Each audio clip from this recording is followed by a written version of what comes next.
नमस्कार दोस्तों, एक बार फिर से आप सभी का स्वागत है ज्ञान ऑफ 5 यूट्यूब चैनल पर। अगर चैनल को सब्सक्राइब नहीं किया है तो सब्सक्राइब कर लीजिएगा, बेल आइकन को हिट करके ऑल जरूर सेलेक्ट कर लीजिएगा, लाइक शेयर कमेंट करना मत भूलिएगा। तो शुरू करते हैं आज का। नमस्कार दोस्तों, एक बार फिर से एक और बेहतरीन वीडियो के साथ मैं हाजिर हो चुका हूं। आज का जो टॉपिक है कि ये नया सत्र प्रारंभ हो चुका है और ऐसी स्थिति में जो पूर्व कक्षा के बच्चे हैं वो नवीन कक्षा में पहुंच चुके हैं। तो ऐसी स्थिति में उन बच्चों को वेरीफाई भी करना होगा। ठीक है, क्लास कोई भी ओल्ड क्लास से न्यू क्लास में गया होगा तो उसको क्या करना पड़ेगा, वेरीफाई। और साथ में अगर कोई संशोधन है कक्षा में या प्रवेशांक में तो वो भी संभव है। ठीक है, इस समय पोर्टल वर्क कर रहा है इन सभी कार्यों के साथ। और यदि किसी बच्चे की टीसी जनरेट होनी है या हो गई है तो वो भी मार्क किया जा सकता है टीसी जनरेट के साथ। और यदि कोई CWSN बच्चा है तो उसको भी मार्क किया जा सकता है। तो इस प्रक्रिया को पूरी तरीके से सीखेंगे। सबसे पहले इस गूगल में हमें डालना होगा प्रेरणा।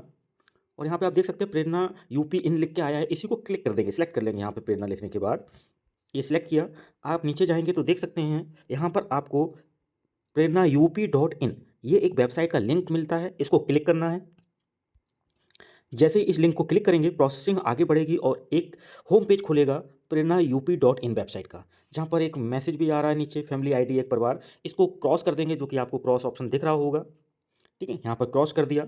ठीक है, अब आपको आगे दिखाते हैं कि किस जगह पर आपको क्लिक करना है। ठीक है, इसको डेस्कटॉप वर्जन करना हो तो वो भी कैसे करेंगे बता देते हैं। तो देखिए, डेस्कटॉप की जो बात कहने जा रहा था मैं, यहाँ पर आप देख सकते हैं ऊपर ये 3 डॉट्स आपको दिख रहे हैं। ठीक है, यहाँ पर ध्यान दीजिएगा, इन 3 डॉट्स पर क्लिक करना है। जैसे ही इन पर क्लिक करेंगे तो आपके सामने कुछ ऑप्शंस दिखेंगे जिन्हें स्क्रॉल डाउन को यानी ऊपर की तरफ ले जाएंगे, स्क्रॉल अप करेंगे तो आपके सामने यहाँ पर एक डेस्कटॉप साइट का लिंक दिख रहा है, इसे टिक कर लेना है। तो आपकी वेबसाइट जो है वो डेस्कटॉप व्यू में दिख जाएगी।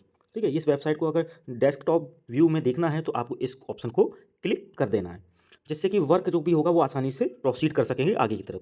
तो इसे करने के बाद अब लॉगिन प्रक्रिया करनी है, तो वो कैसे होगी। तो यहाँ पर देखिए वेबसाइट पर टॉप पर ही आप देख सकते हैं, यहाँ पर लिखा है बैंक डेटा अपलोड। ठीक है, जैसे ही इस पर क्लिक करेंगे कुछ ऑप्शंस खुलेंगे। ठीक है, क्लिक करते हैं, ये मैंने क्लिक किया। यहाँ पर आप देख सकते हैं सबसे पहला ऑप्शन टीचर लॉगिन, इस ऑप्शन को सिलेक्ट करना है। ठीक है, यहाँ पर क्लिक करना है आपको, इस पर क्लिक करते हैं और आगे की स्क्रीन दिखाते हैं। जैसे ही टीचर लॉगिन पर क्लिक किया बैंक डेटा अपलोड वाले लिंक से, तो आप देख सकते हैं ये एक स्क्रीन आई टीचर साइनअप की। ठीक है, यहाँ पर आपको न्यू रजिस्ट्रेशन 2024-25 यहाँ पर क्लिक कर देना है। ठीक है, इसको सिलेक्ट करना है यहाँ पर, तो क्लिक करते हैं यहाँ सिलेक्ट। उसके बाद आपको यहाँ पर अपना रजिस्टर्ड मोबाइल नंबर, जो भी टीचर का रजिस्टर्ड मोबाइल नंबर है विभाग में इन पोर्टल्स पर किया हुआ, ठीक है, उसको यूज करना है इसमें इनपुट करके। उसके बाद आपको वेरीफाई पर क्लिक कर देना है। तो करते हैं इस प्रोसेस को, यहाँ पर नंबर इनपुट करेंगे और मैं वेरीफाई पर क्लिक करके आगे की स्क्रीन शो करता हूँ। जैसे ही आप वेरीफाई पर क्लिक करेंगे तो आपको एक न्यू लिंक ऑप्शन दिख जाएगा, सेंड ऑथेंटिकेशन SMS, यानी OTP भेजने के लिए यहाँ क्लिक करना है। इस OTP लिंक को क्लिक करेंगे, जैसे OTP आएगा आपको फिल करना होगा, तो क्लिक करते हैं।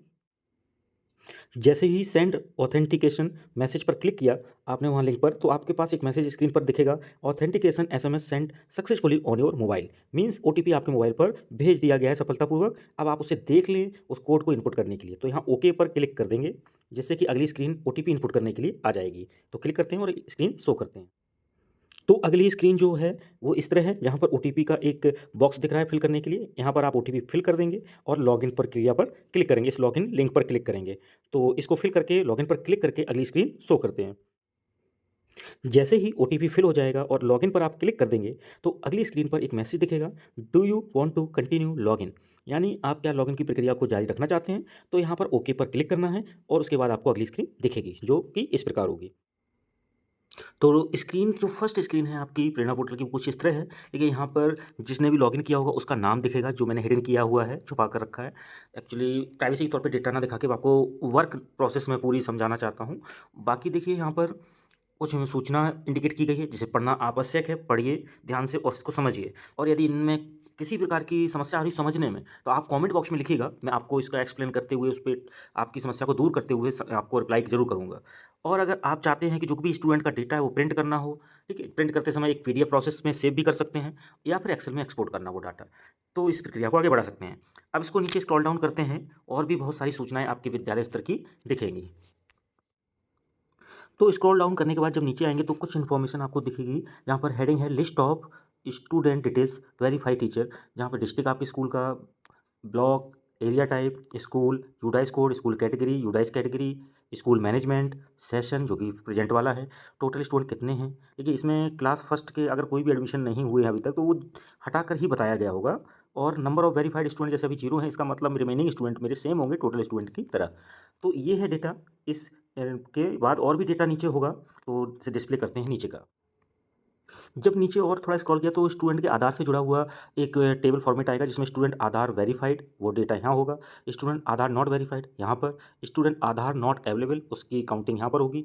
Pending student for Aadhaar authentication, उसका डिटेल यहाँ पर दिखेगा। तो ये डिटेल्स यहाँ पर दिखेंगे। इसके बाद जो मेन डिटेल है वो नीचे है, जो मैं आपको डिस्प्ले करता हूँ प्रॉपर तरीके से समझाते हुए।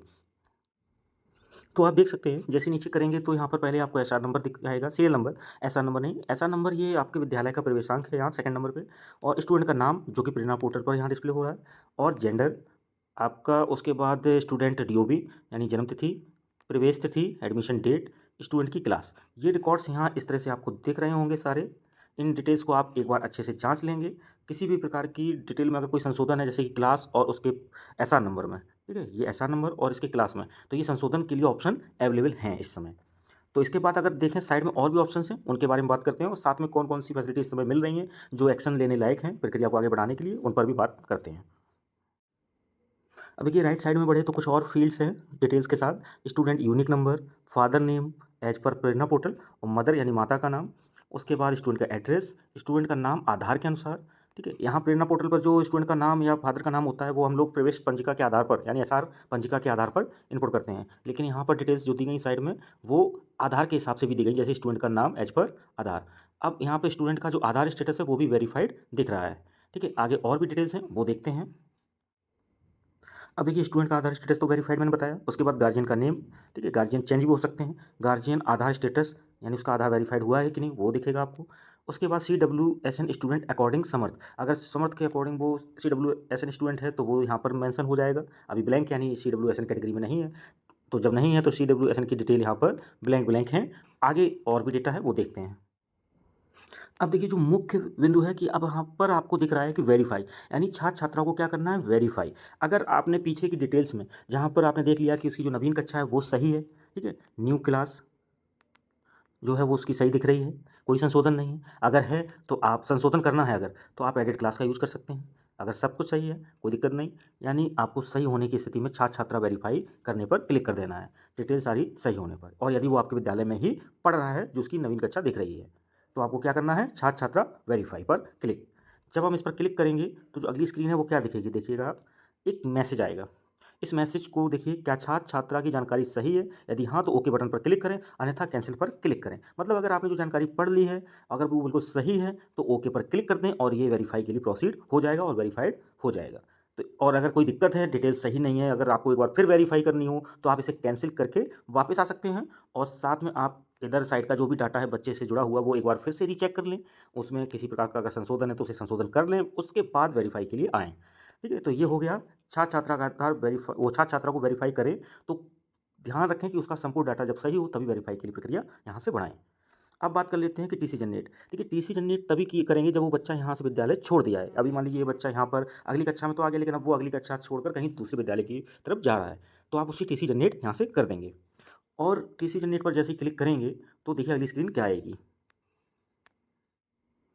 तो देखिए जैसे ही टीसी जनरेट पर आप क्लिक करेंगे तो ये डायलॉग बॉक्स खुलेगा जहाँ पर आपने जो टीसी काटी है बच्चे की, उसका TC number, TC date, reason, comment में आप कुछ भी अपनी तरफ से मेंशन कर दें, और अपलोड टीसी, जो भी आपने टीसी काटी उसकी फ़ोटो यहाँ अपलोड इमेज की फॉर्म में करनी है या पीडीएफ की, दोनों ऑप्शन दिए गए हैं। तो उसके पास यहाँ से पर क्लिक कर दें, तो इस तरह से उसकी टीसी वाला जो प्रोसेस है यहाँ से कंप्लीट हो जाएगा और टीसी जनरेट होकर डिजिटली यानी ऑनलाइन कंप्लीट हो जाएगी प्रोसेस, ठीक है। तो ये प्रक्रिया हो गई। अब आगे की बात देखिए, छात्र वेरीफाई वाला बता दिया है, टीसी जनरेट हो गया। अब एडिट क्लास की बात करते हैं। अगर कोई क्लास में संशोधन है तो इस पर क्लिक करेंगे। जैसे इस पर क्लिक करेंगे आपके सामने ये बॉक्स खुलेगा जहाँ पर आपको क्लास का नाम यहाँ से सिलेक्ट कर लेना है और उसको यहाँ से सेव यानी सुरक्षित कर देना है। अगर आपको लगता है कि नहीं मैं गलती से क्लिक कर दिया हूँ और मुझे वो पुरानी क्लास जो थी वो ठीक है, तो आप क्लोज कर दें इस विंडो को, कोई प्रॉब्लम नहीं है, आपको सिलेक्ट करने की ज़रूरत नहीं है। तो जैसे मैं क्लोज कर देता हूँ ये, ठीक है। तो इस तरह से आप संशोधन भी कर सकते हैं क्लास का, ठीक है। अब बात कर लेते हैं अगला, यहाँ पर दिया है एडिट एसआर नंबर। यदि एसआर नंबर में कोई संशोधन है तो इस पर क्लिक करेंगे, अगली विंडो खुल जाएगी, ठीक है। इस विंडो पर जैसे ही आप देखेंगे एसआर नंबर दिखेगा आपको यहाँ पर, उस एसआर नंबर के नीचे आपको न्यू एसआर नंबर दिखेगा, ठीक है। इस पर आपको क्या करना है, अपना नया एसआर नंबर डाल देना है और इसे सुरक्षित पर क्लिक करके छोड़ देना है। और यदि आपका पूर्व एसआर नंबर सही है तो आप उस स्थिति में क्लोज कर दें, कुछ संशोधन करने की जरूरत नहीं। यानी आपको संशोधन करना है तो यहाँ पर इंपोर्ट कर सकते हैं। यदि बच्चा CWSN यानी दिव्यांगता की श्रेणी में है तो आप इस ऑप्शन में यहाँ पर उस बच्चे को मार्क करेंगे समर्थ के लिए। एक समर्थ ऐप है जहाँ पर बच्चे की अटेंडेंस अलग लगती है उस पर, तो यहाँ CWSN पर उसको मार्क करने के लिए आपको यहाँ क्लिक करना होगा। जैसे क्लिक करेंगे तो एक डायलॉग बॉक्स और ओपन हो जाएगा जहाँ पर आप देख सकते हैं कि क्या छात्र छात्रा समर्थ पोर्टल द्वारा दिव्यांग के लिए चिन्हित है। यदि हाँ तो हाँ पर सेलेक्ट करेंगे, यदि नहीं तो नहीं कर देंगे।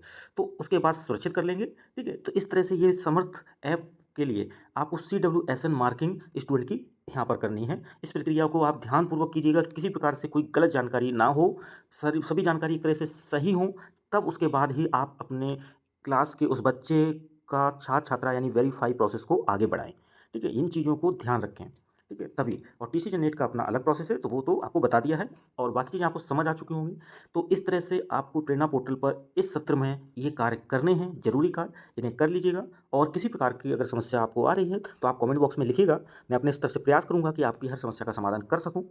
तो वीडियो अगर अच्छा लगा हो तो प्लीज़ आप इसको शेयर कीजिए, लाइक कीजिए और कमेंट भी कीजिए। आप हमें मोटिवेट कीजिए जिससे मैं और भी बेहतरीन वीडियो आपके लिए ला सकूँ। आज के लिए इतना ही, धन्यवाद।